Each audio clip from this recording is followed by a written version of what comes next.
આમ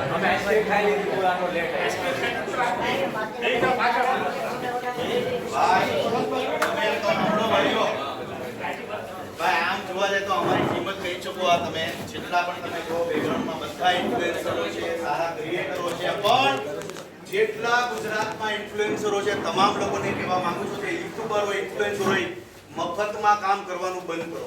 very good.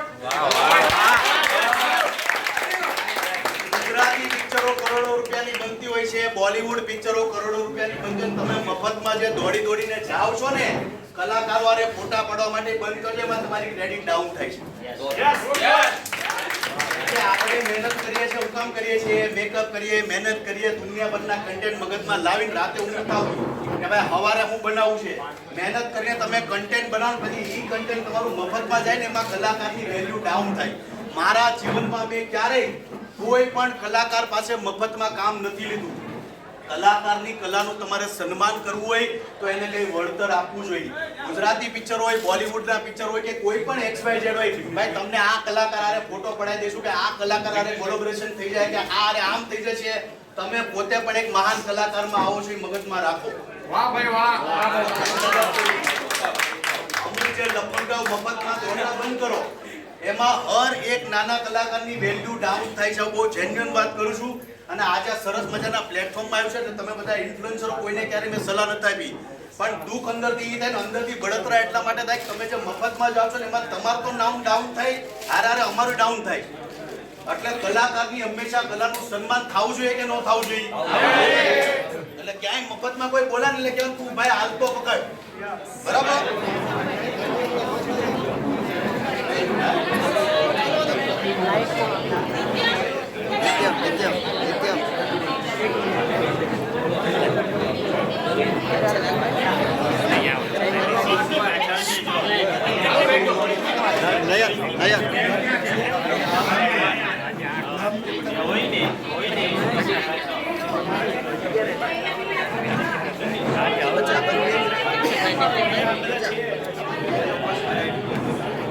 છોકરી ક્યાં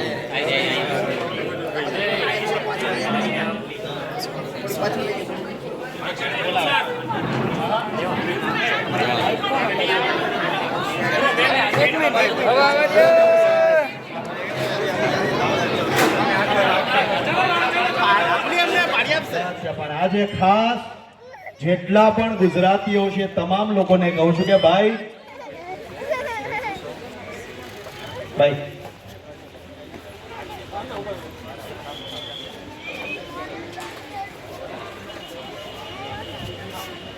પહેલા તો રેડ એન્ડ વ્હાઇટ ના જેટલા ઓનર હોય આવી જાય અહીંયા. કોણ કોણ છે? આવો ભાઈ, બેચ છો? હિતેશ સાહેબ ક્યાં છે? આવો. ઓહો,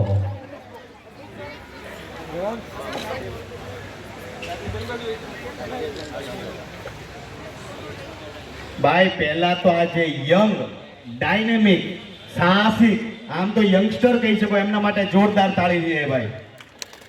એનું કારણ છે કે ભાઈ સુરતની અંદર સાહસ કોઈ ખેડી શકે તો એ ગુજરાતી છે, ને ખાસ તો અમારા યંગસ્ટર લોકો જે સાહસ કરીને સુરતને, ગુજરાતને આગળ લાવવામાં પ્રયત્ન કરે છે. અને ખાસ એજ્યુકેશનમાં જે લોકો માનતા હોય એવા લોકો સાથે હું પહેલા જોડાવાનું વધારે માનું છું. એનું કારણ છે કે ગુજરાતની અંદર જેટલા પણ વિદ્યાર્થીઓ એજ્યુકેશનમાં આગળ આવશે, ભણવામાં આગળ આવશે, સ્કિલ ડેવલપમેન્ટમાં આગળ આવશે, એટલું જ ગુજરાત સક્ષમ બનશે. હું એવું નથી કહેતો કે ગુજરાત સક્ષમ નથી, પણ હજી પણ મજબૂત ગુજરાતને બનાવવું હોય તો એજ્યુકેશન મહત્વનો પાયો છે.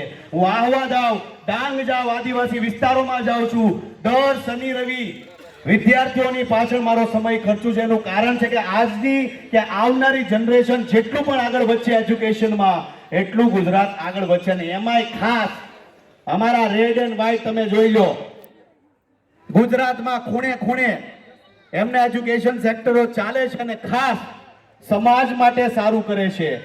નો ડાઉટ પ્રોફિટ મેકિંગ કરે છે, પણ જેના મા બાપ એક્સપાયર થઈ ગયા હોય, જે ગરીબ હોય, જે જરૂરિયાતમંદ હોય એવા લોકોની ફી પણ નથી લેતા. એમના માટે જોરદાર તાળી થઈ જાય.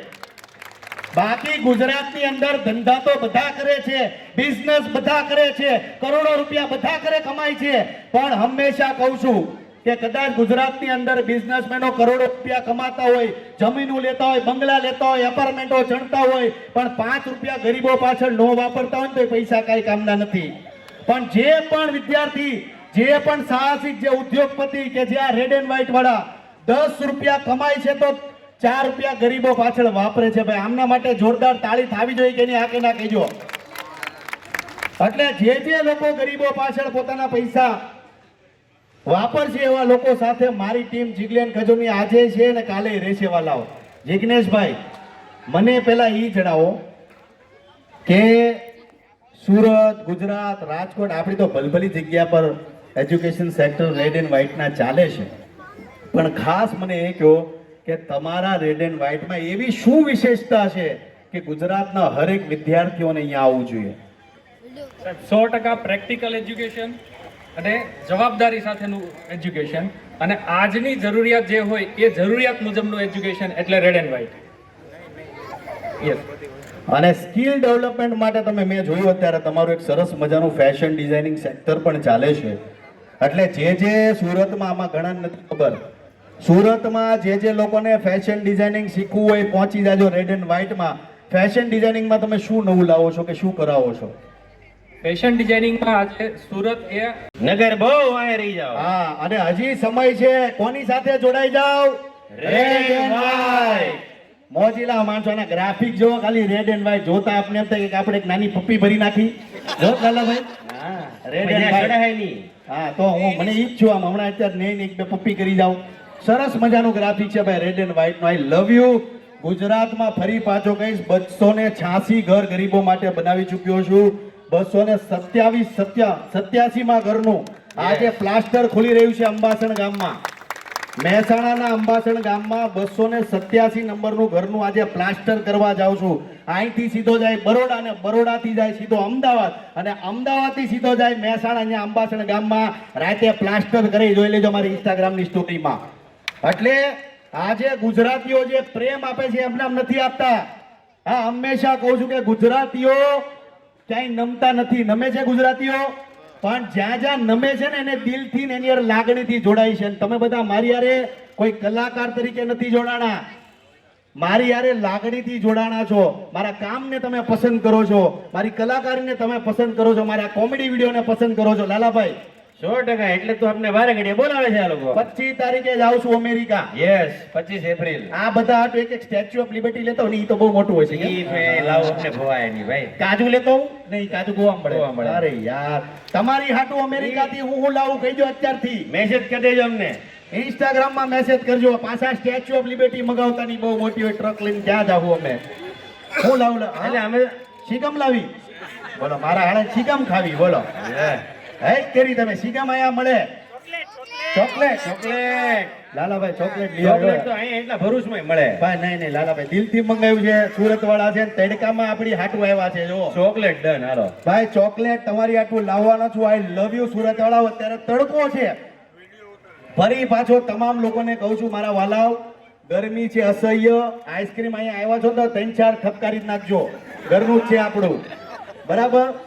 એટલે મૂંઝાતા નહીં, અને ઘટે તો ફોન કરજો જિગ્નેશભાઈને. હાલો, ચાલુ છે ને આઈસ્ક્રીમ? તો કાંઈ ઘટે નહીં ભાઈ, દિલદાર લોકો છે.